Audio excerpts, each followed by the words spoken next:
Imagine a small apartment in Chennai, India. No fridge, no car. The family of 6 shares 2 rooms. The kid sleeps on the living room floor with his brother. One day, his dad, a guy who works at a factory making electrical parts, brings home a rotary telephone. It's the first phone the family's ever owned. The neighbors come over just to look at it. That kid, he didn't touch a computer until he was 12. Didn't get on a plane until he was 21. Heading to Stanford on a scholarship so tight, his flight ticket cost more than his dad's annual salary. His name is Sundar Pichai. Today he runs Google and Alphabet, a company worth over $1.7 trillion. And he's not an exception, he's the pattern. Satya Nadella, Microsoft. Arvind, Krishna, IBM. Shantanu, Narayen, Adobe. Jayshree Ulal, Arista Networks. The list doesn't stop. So the question isn't if Indians dominate tech. The question is why. Why them exactly? What is it about this one country that keeps producing the people who run Silicon Valley? That's what we're going to break down today. Please like and subscribe to help grow the channel.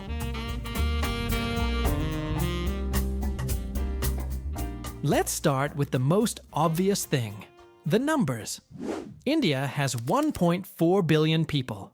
That's more than the entire continent of Europe, the US, Canada, and Australia combined. When your talent pool is that massive, even the top 1% is 14 million people. That alone changes the math. But numbers don't mean anything without a filter. And India has one of the most brutal academic filters ever invented. It's called the JEE, the Joint Entrance Examination. Every year, about 1.2 million students sit for this exam. It's the gateway to the IITs, the Indian Institutes of Technology. These are India's elite engineering schools, and getting in is harder than getting into Harvard, MIT, or Stanford. We're talking an acceptance rate under 1%. Think about that. 1 million kids study for years. We're talking 14, 15 hours a day, sleeping 4 hours, skipping social lives, skipping childhood, for a single exam that most of them will fail. And here's the thing. The ones who pass, they don't just survive the exam. They come out of it with problem-solving abilities that are borderline superhuman. They've been trained to think under pressure, to find patterns, to optimize, the exact mindset that Silicon Valley rewards. So, when a Sundar Pichai or a Satya Nadella walks into a room at Google or Microsoft, they're not just smart. They're the survivors of one of the most competitive academic systems on the planet. They've already beaten 1 million people just to get a degree. Now, here's the part people don't talk about enough: poverty. Sundar Pichai didn't dream about running Google because he loved technology. He dreamed about it because his family had nothing. When your starting point is a 2-room apartment with no refrigerator, success isn't a hobby, it's survival. And this is incredibly common in India. Millions of families see education as the only way out. Not sports, not entertainment, not connections, education. Indian parents, and you've probably heard the stereotype, push their kids hard. Doctor, engineer, lawyer, that's the holy trinity. But it's not because they're controlling. It's because in a country where there's no safety net, no unemployment benefits, no trust fund, your degree is your lifeline. So Indian kids grow up in an environment where failure has real consequences. And that creates a hunger, a drive, that's hard to replicate in countries where you've got options B through Z. Satya Nadella grew up in Hyderabad. His family was middle class, not poor, but not wealthy. He said something once that stuck with me. He said the thing that drove him wasn't ambition. It was empathy born from watching people struggle. He saw what it meant to not have enough, and he channeled that into work. That combination, brains sharpened by the JEE and hunger sharpened by poverty, is a lethal combo. All right, let's talk about something that no other developing country has at this scale: English. India was colonized by the British for almost 200 years. Terrible history, exploitation, famines, everything. But one thing it left behind was the English language embedded into India's education system, courts, government, and business. Today, India has the 2nd largest English-speaking population in the world, over 125 million fluent speakers, and hundreds of millions more who can get by. Why does this matter? Because Silicon Valley runs on English. Every board meeting, every investor pitch, every product launch, every line of documentation, English.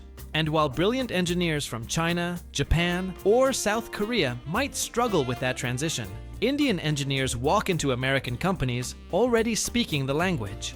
It's an invisible advantage. It means Indian professionals can communicate, can lead meetings, can manage teams across cultures, day one. And in corporate America, communication isn't a soft skill, it's the skill. Okay, let's talk about something you've definitely experienced. You've got a coding problem. Maybe it's a React error, maybe it's a Python bug, maybe it's some SQL query acting weird. You search YouTube. And who saves your life? An Indian guy in a 240p video. I'm not joking. This is a genuine cultural phenomenon. We are going to discuss about C++ introduction. If you search almost any tech tutorial, programming problem, or engineering concept, there's a very good chance the best explanation comes from an Indian creator. Sometimes with questionable audio quality, sometimes with a desktop that has 47 icons on it. But the knowledge? Flawless. Why? Because India produces more engineering graduates per year than any other country. About 1.5 million. Not all of them get top jobs. Not all of them go to Silicon Valley. But they all learned this stuff deeply, and many of them share it online. It's created this ecosystem where Indian tech knowledge flows freely across the internet. And it reinforces the cycle. More people learn from Indian teachers. More Indian creators make content. And the reputation grows. If you need tech help, find the Indian tutorial. It's honestly one of India's greatest soft power exports, and nobody talks about it enough. Now, I'm going to address the elephant in the room, because you can't talk about Indians and technology without acknowledging the scam industry. India is unfortunately home to a massive phone and internet scam ecosystem. You've seen the YouTube videos exposing call centers in Kolkata and other cities where people run tech support scams. And here's the uncomfortable truth. This actually proves the same point. The skills required to run a scam call center are identical to the skills that make someone a great tech worker. Fluent English, technical knowledge, the ability to troubleshoot systems remotely, persuasion, adaptability. The difference isn't ability, it's opportunity. As I said, India produces 1.5 million engineers a year, but the Indian economy can't absorb them all. When you've got the skills but not the opportunities, some people go the wrong way. It's not a cultural problem, it's an economic imbalance problem. The same pool of talent that produces CEOs also produces scammers. One got a visa to Stanford. The other got stuck in a call center in Kolkata. Same raw material, wildly different outcomes based on access. There's one more engine we need to talk about. The network. Indians in America don't just succeed individually, they build networks. There's an organization called TIE, the Indus Entrepreneurs, which is basically a massive mentorship and investment network for Indian tech founders. It's been running since the 90s, and it's helped launch hundreds of companies. When Sundar Pichai was climbing the ladder at Google, he wasn't doing it alone. There was already a community of Indian executives, engineers, and investors who understood the path, who could open doors, who could vouch for talent. And the last piece of this puzzle is the simplest, the immigrant mindset. When you leave your country, your family, your entire life, you don't have the luxury of coasting. Every single day is a performance review. Your visa depends on your job. Your family back home is counting on you. You can't fail. Failure means going back. This creates a level of discipline and output that's almost impossible to match. Indian immigrants in tech don't just work hard.